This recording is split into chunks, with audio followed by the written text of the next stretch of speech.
Yang terhormat sama-sama kita hormati Guru kita Al-Mukarram Al-Ustaz Amsari Jayadi, Dr. Amsari Jayadi MAG. Juga yang terhormat Bapak Ketua Tenol 7 Bapak Anwar. Juga yang terhormat Ketua Tenol 9 Bapak Maryadi Ustaz Samsudin, Tuan Imam Ustaz Rahmat, Ustaz Jai, Bapak-bapak, Ibu-ibu, hadirin wa hadirat jamaah salat tarawih yang berbahagia. Kami tidak panjang lebar.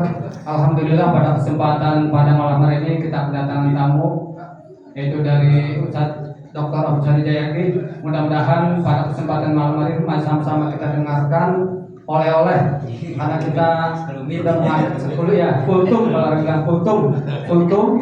Nah mudah-mudahan kultum buat lebaran ya, mudah-mudahan nanti apa yang kita dengarkan kira bermanfaat untuk kehidupan kita sehari-hari.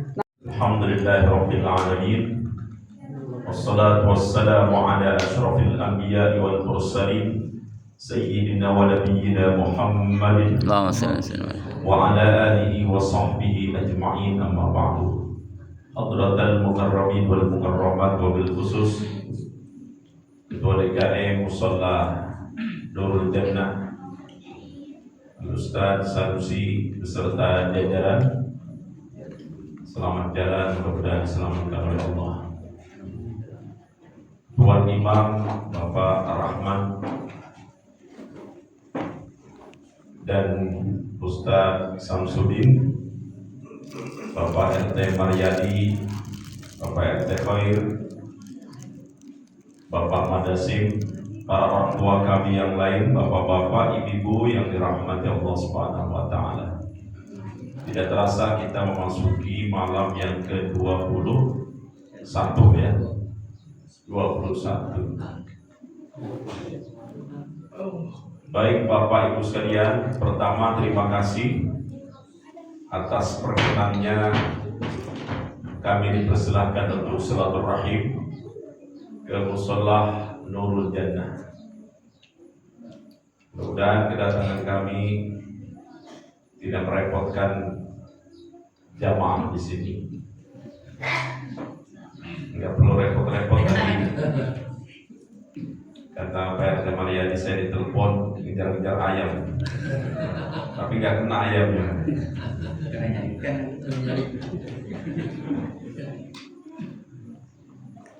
Bapak Ibu sekalian,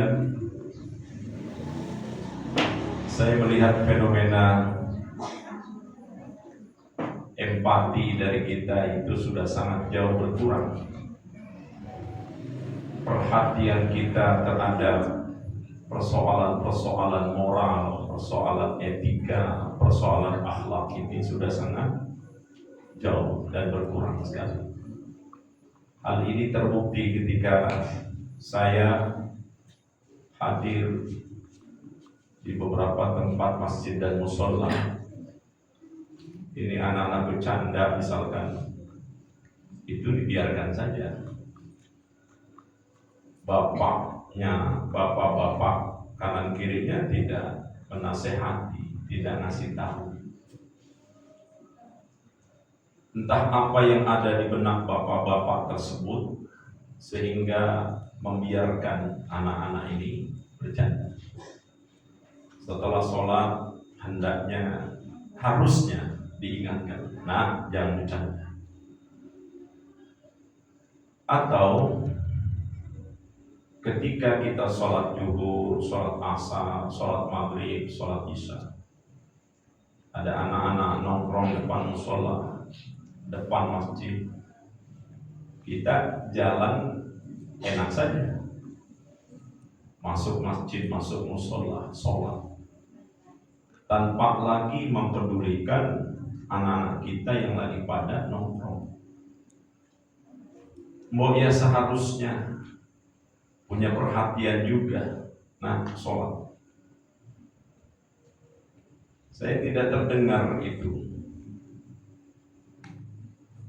Empati kita, kepedulian kita terhadap lingkungan, wabil khusus perkara prinsip di dalam beragama. Salah satunya adalah sholat. ini semua tidak menjadi perhatian kita. Padahal sholat itu penentu ibadah-ibadah yang lainnya.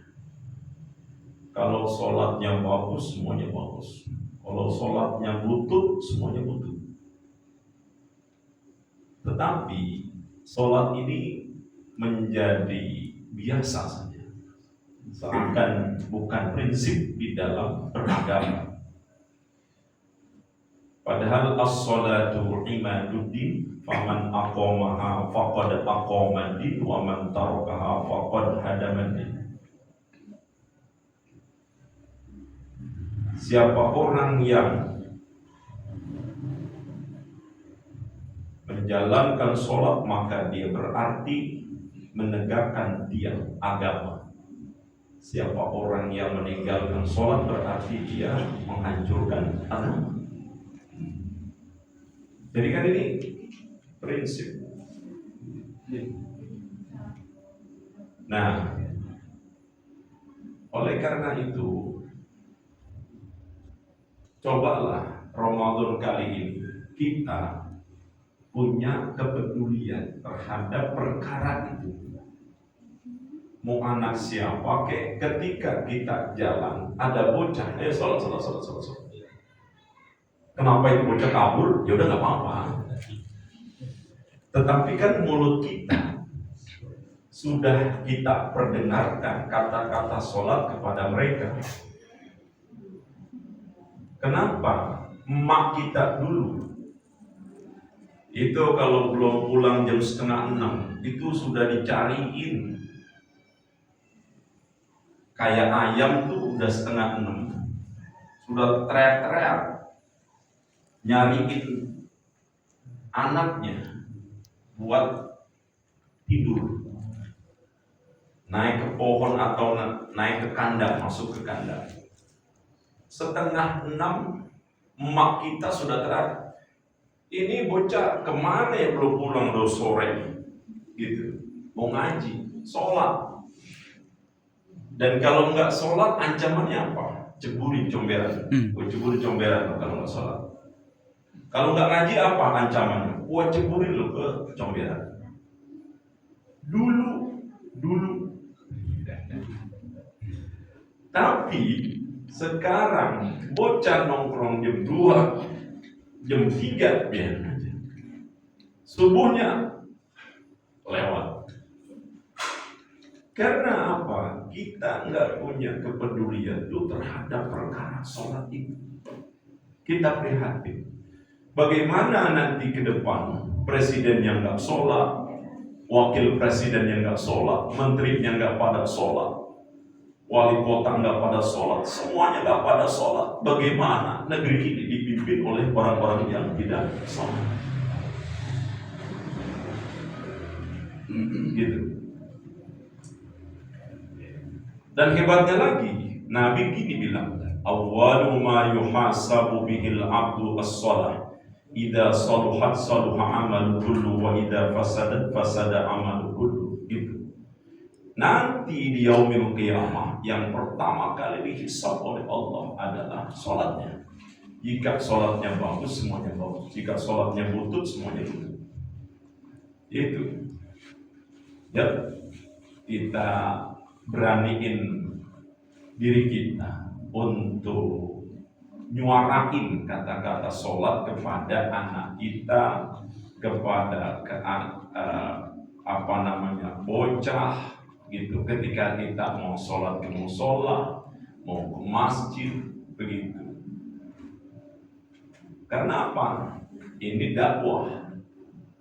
Nahnu du'atun qabla kulli syai'. Kita ini dai sebelum segala sesuatu. Jadi kita harus menyuarakan kebaikan dan terus kita suarakan kebaikan tersebut. Gitu. Kita malu, tertujuh malu kita ya. Mantap. Harusnya kita pasang gitu dan ya.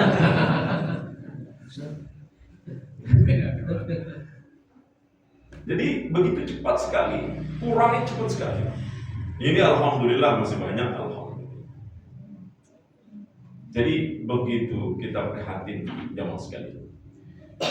Nah, kan sebenarnya masalah-masalah hidup itu bisa kita selesaikan dengan cara sholat. Kok bisa Ustaz? Wong Allah yang punya perkara kok, yang punya kuasa itu Allah untuk menyelesaikan setiap persoalan-persoalan manusia. Makanya Nabi pernah bilang begini, idza hazabahu bukan Nabi, sahabat menceritakan idza hazabahu amrun sholat. Nabi itu kalau punya masalah dia sholat. Jadi kalau begitu, kalau belum punya anak sholatnya sekian, tambah anak satu sholatnya tambah, karena masalahnya berarti tambah. Punya anak dua, sholatnya ditambah lagi. Punya anak tiga, sholatnya ditambah lagi. Karena masalahnya pasti bertambah. Gitu. Jadi sesungguhnya kalau kita punya masalah, Nabi itu melakukan sholat. Pantes saya nggak ngerti tuh. Kalau guru saya, kita datang ngeluh sama guru, paling yang gelar sejadah. Cuma nyuruh gelar sejadah. Ya saya gelar itu sejadah, nggak sholat. Maksudnya apa? Suruh sholat. Wa'mur ahlaka bis-sholati wastabir 'alaiha. Suruhlah keluargamu ya Rasulullah sallallahu alaihi wasallam bis-sholah, untuk melakukan sholat, wastabir 'alaiha, dan kuatkan kesabaranmu untuk melakukan sholat. Memang sholat perkara berat, walaupun 2 rakaat, betul. Ini tadi pakai gigi 4.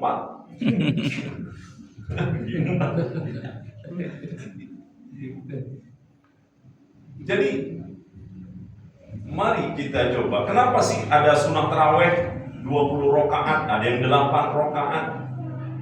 Supaya itu setelah Ramadan enggak berat lagi sholatnya. Kan udah dilatih tiap malam selama 29 malam atau 30 malam gitu. Ya lo kan begitu. Ya lo kan masih berat juga begitu. Lama istirahat Ustaz. Lama. Iya.